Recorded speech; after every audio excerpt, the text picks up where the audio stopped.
Hey there, survivors. It's, Gabriel Blythe here. Survivor in the Great Salt Lake area. I hope you are all doing well. Still keeping up the good fight for everyone who is still cognizant. I know. I haven't said anything in a while. I haven't broadcasted in a long time. A long while. Yes, I am still alive. I still have all the radio stuff. It's obviously still working. Despite the best efforts of some new avian neighbors, you were probably worried sick.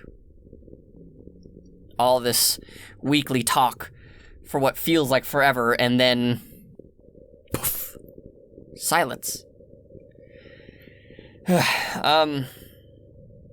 you ever get in your head? You talk to someone new and you think, now's the time to be cool. Don't do anything stupid. You want to impress that person so much. You don't want to make the same mistakes you always make. And then when you let the real you slip through, they don't know who you truly are.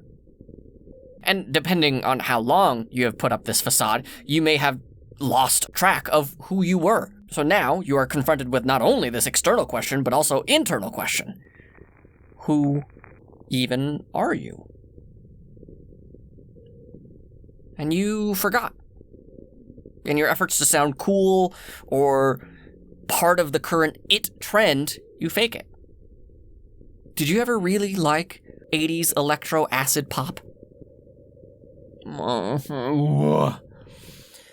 Gabe. You take a few weeks off, and all of a sudden, you forget how to do this.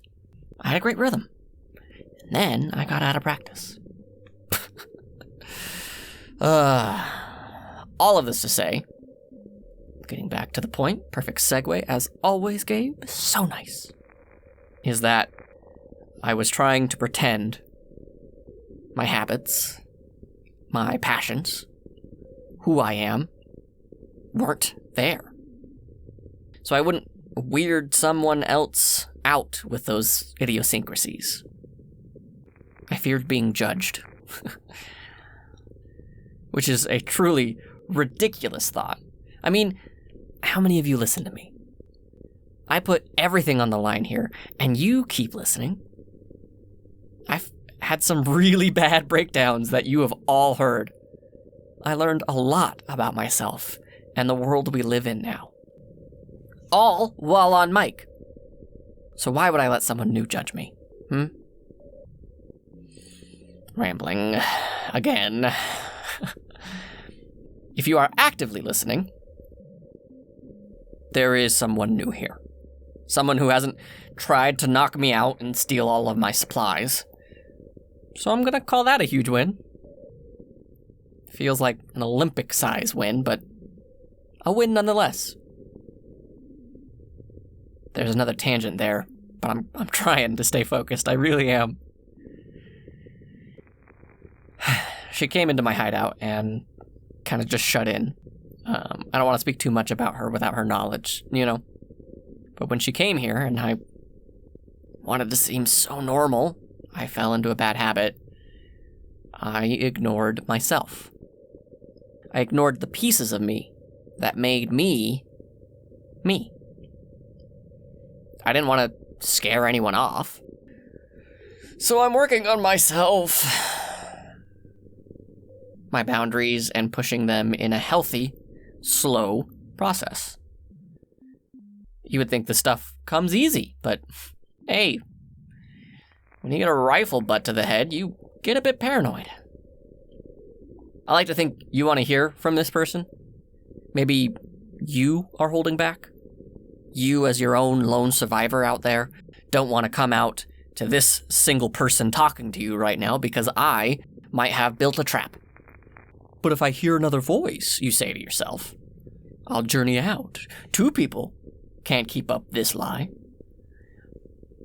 So I'll see if I can get them on mic. But first, I need to work on myself for a minute. Be honest with myself. I'm probably going to screw it up. But my screw-ups will only hurt at most, 2 people? And a bird or 2? But we don't count birds. I'll wrap this up. This was supposed to be just a check-in and say, hey, Gabe's not dead.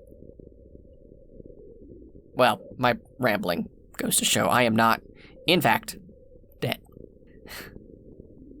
Some habits can't be broken, right? Listen, survivors, there are more of us than you know. People who fight every single day to survive. I'm proud of you for pushing on. If you want company, I'm still at the college, just off of State Street, midday to sundown. I'll be listening for any reply. You aren't alone out there. And you don't have to be.